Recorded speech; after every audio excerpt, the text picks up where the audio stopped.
Ah, c'est un lâche. Des gens pensent que c'est parce que c'est un manque de discipline. Il fait pas attention à lui. Elle se prend pas en main. T'as ce que tu mérites, ça va nous coûter cher. Il y a tellement de fausses informations qui circulent actuellement sur Internet, mais aussi entre les professionnels de la santé. Qui croire? Puis par quoi commencer? L'obésité est reconnue comme une maladie chronique maintenant. C'est pas juste une question de choix de mode de vie. C'est lorsqu'une personne transporte un gras malade. Le terme chronique, c'est relié à une durée de temps. C'est-à-dire le traitement de l'obésité, c'est un traitement qui doit se faire à vie. Puis quand on a déjà porté en soi un gras malade, justement, un gras qui est perturbé métaboliquement parlant, ça laisse une certaine empreinte physiologique dans le corps. Les mécanismes qui conduisent à ces dérèglements-là, c'est des mécanismes qui sont là pour toute la vie de l'individu, vont nécessiter des interventions pour toute la vie de l'individu. Quand on parle d'obésité, il faut arrêter de parler de poids. Le poids sur la balance, c'est une mesure. De la même façon que la température sur un thermomètre est une mesure. Je pense que la première étape dans la démystification de l'obésité, c'est de comprendre que ça peut être influencé par tellement plus de choses que les apports alimentaires et la dépense énergétique. Ça, c'est un morceau du puzzle. Mais il y a tellement d'autres choses à regarder avec la personne, notamment la génétique, l'environnement, ce qu'on appelle également l'épigénétique. Ça, c'est la façon dont vos gènes vont se comporter dans un environnement donné. Il y a également la santé émotionnelle, la gestion des signaux de faim, des signaux de satiété. Il faut surtout accompagner la personne qui vit avec ce casse-tête-là pour pouvoir l'aider à le faire, finalement. Je me souviens précisément, j'ai commencé à faire du surpoids à 13 ans. C'est un peu à ce moment-là que j'ai commencé à manger mes émotions. Et toute ma vie, ça a été up and down. Ça a commencé au milieu des années 90 quand je suis devenu propriétaire d'un bar à Québec qui s'appelle le Bar Vogue. Donc, ce qui arrive, c'est que pendant plusieurs années, des longues heures de travail, mauvaise alimentation, grande consommation d'alcool, puis j'ai pris énormément de poids. Je travaillais toujours très, très fort, donc prendre soin de moi, c'était toujours ma dernière priorité, hein, le travail, la famille, puis il restait jamais vraiment grand-chose pour moi.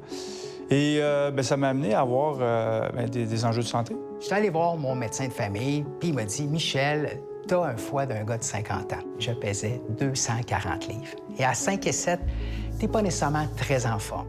Toute ma vie, le poids a fait partie de qui j'étais. Ça m'a amené à avoir des défis au niveau amour-propre, au niveau énergie, au niveau confiance en soi. Quand on souffre, par exemple, du diabète de type 2, bon, en soi, on a une gestion de glycémie à faire, on prend de la médication, mais ça ne se voit pas. Tandis que l'obésité, ça se voit. On vit au quotidien avec un excès de poids. Si t'es plus gros physiquement, tout est plus lourd à porter. T'as moins d'énergie, t'es essoufflé, puis ça, effectivement, quand tu travailles de longues heures, ça affecte ton moral. J'étais souvent à bout de souffle, OK? Parce que le surpoids que j'avais, quand j'allais acheter des vêtements, c'était pas agréable. Parce que là, je me dis, mais il n'y a rien qui te fait vraiment bien, même si tu achètes des vêtements pour grandes personnes. Tu te trouves pas très beau. Je me regardais pas souvent dans le miroir, tu sais. Puis à un moment donné, bien, on dirait que comme je mangeais mes émotions, comme j'avais tout ce surpoids-là, mais je me remangeais dans la bouffe, tu sais. Fait que je manquais de liberté d'être, dans le fond, de choix, tu sais, puis de dire, mais je vais faire des choix santé.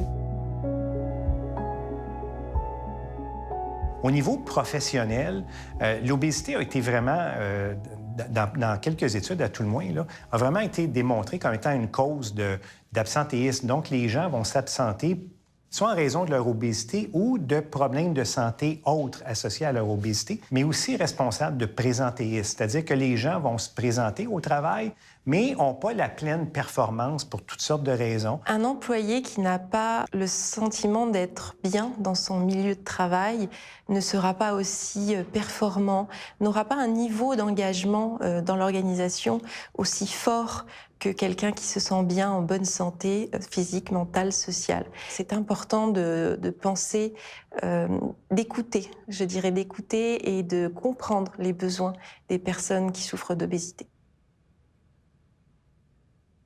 Au quotidien, elle peut effectivement être victime d'attitudes, de regards, de paroles blessantes. Tout se passe déjà dans l'intégration, dès le début, lors de l'entrevue. Dans une grande entreprise européenne que j'ai travaillé, j'ai eu un poste important, puis j'étais candidat pour une promotion. J'avais été en Suède faire des entrevues. Et le psychologue m'avait dit que tu n'es probablement pas qualifié pour le poste parce que tu fais de l'embonpoint, donc tu manques probablement de discipline personnelle. Donc ça m'avait quand même touché. Il faut avoir la finesse d'esprit de commencer à être conscient des biais qu'on peut avoir envers les gens obèses parce qu'ils en souffrent énormément. On ne se rend pas compte parfois de l'impact qu'on peut avoir sur son collègue, son gestionnaire, son collaborateur au quotidien.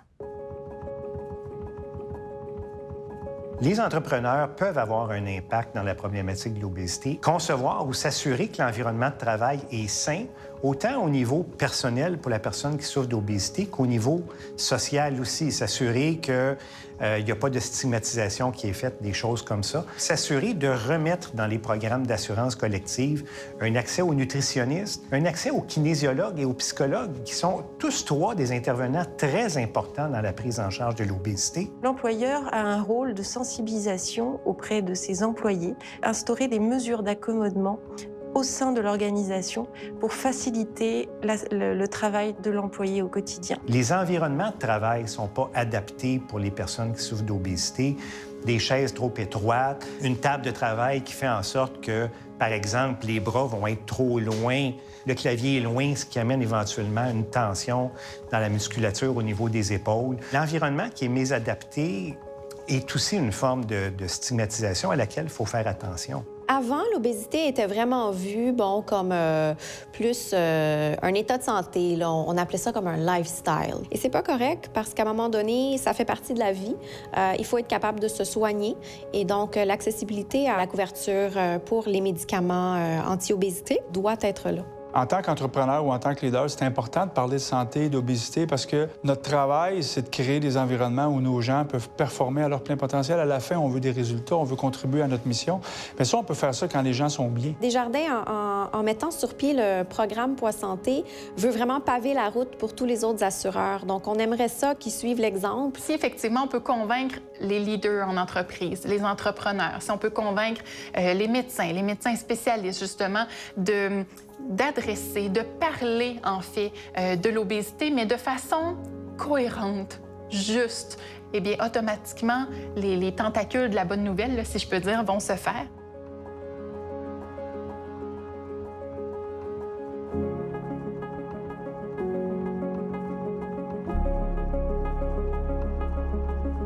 Très fier.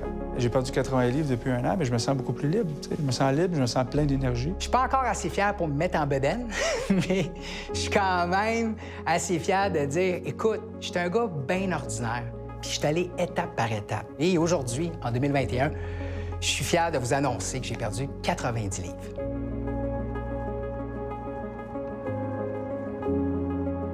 J'aimerais qu'on arrête d'avoir comme premier discours « bouge plus, mange moins ». Dans une vie bien occupée, c'est pas une bataille facile à mener. Je pense qu'il faut pas minimiser ça. On doit cesser d'attaquer et d'accuser les gens qui souffrent d'obésité et plutôt, je pense, leur tendre la main puis leur offrir de l'aide. Éduquons. Faisons de l'éducation. Parlons-en correctement. On peut changer des vies, donc parlons-en plus.